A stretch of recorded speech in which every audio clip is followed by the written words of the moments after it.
Do you want to know how to finish 10 times as many tracks as other producers? Well, of course you do. And I'm going to give you the answer straight away. Just start 10 times as many projects. Yup. That simple.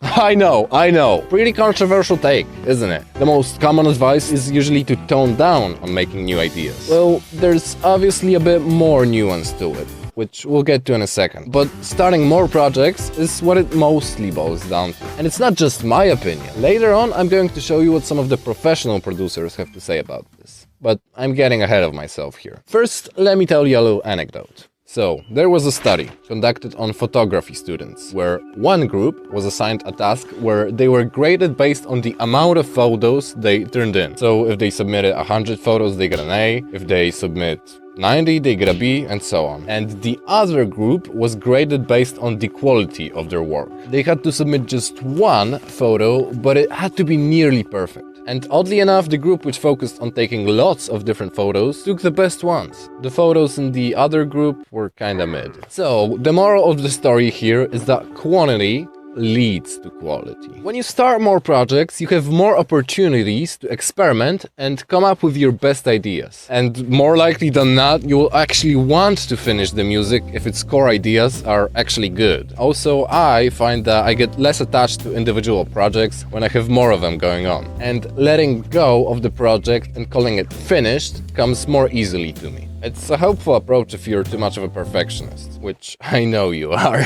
And don't put too much pressure on finishing every single track you start. It's unrealistic and it will burn you out quickly. Not finishing every project is okay. And I mean, sure, this approach might not work for everyone. If you're already overwhelmed with tons of unfinished projects, you might want to take this with a grain of salt.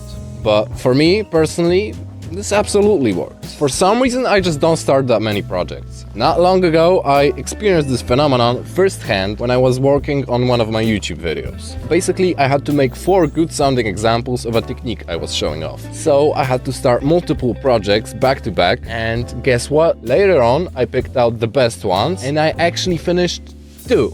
That's right. 2 of them within a single week, one of which I ended up releasing. So I guess that gives us a 25% success rate. And that's pretty high if you ask me. Okay, but don't just take my word for it. I'm a dumbass. See what Schlar and Alarico had to say about this in an interview. In my creative process, I would say I'm very I like to do a lot of stuff and just catch ideas constantly. And I think I just rather make a lot, even though they're not perfect and optimized. I think I have to say this guy has 1,000 of tracks. Yeah. Like we can literally do 4 tracks in less than an hour. Yeah. It's really crazy. And sometimes these guys are among some of the most recognized legends in the scene of groovy techno. And collectively, they have over 100,000 monthly listeners on Spotify. And I mean, if it works for them, why shouldn't it work for you?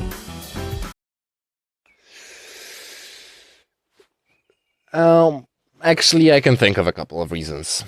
Let's go over them now. Reason number 1. You're a dumbass. So, remember what I just said a minute ago?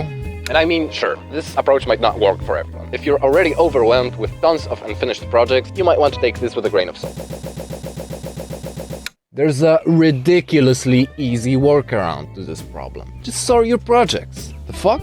I do it in a way where I have folders corresponding to each year, and in there I have folders for the individual months of the year. That way I always know what I'm currently working on, and I get rid of the visual clutter of having 1,000 different projects in a single folder. Now for reason number 2. You don't take this seriously. So basically you're a dumbass. If there is no real pressure to release anything, well, then you're just not gonna release anything. So try setting a goal for yourself to release something every once in a while. You could set the deadline every 4, 6, every 2 weeks, or maybe even try to release a track every week. Just be realistic here. You don't want to overwhelm yourself. And I know, you've probably heard the advice of setting deadlines for yourself 1,000 times before, but for a good reason.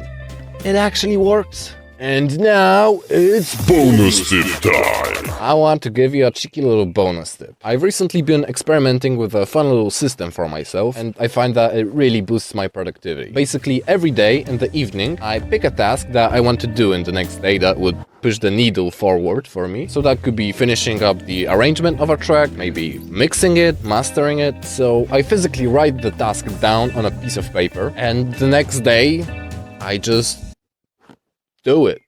Just do it! It's kind of like setting deadlines for yourself, but daily. And you're already familiar with the system if you're a member of my newsletter. I send out tips and tricks like this one to my readers regularly. So if you're not already subscribed, sign up with the link below. So this method is simple, but it really is effective. If you intentionally think of a single task that needs doing, you're probably gonna choose an important one, right? And if you make it a habit, it will quickly compound over time. And actually, speaking of habits, there's another habit that I want you to implement into your music production workflow. We already mentioned that you're going to need to start more projects. So inevitably, many of them will stay unfinished, though they absolutely shouldn't go to waste. And they won't, as long as you apply the habit I talk about in this video. I really recommend you to watch it because it's really been a game changer for me. So I'll see you there.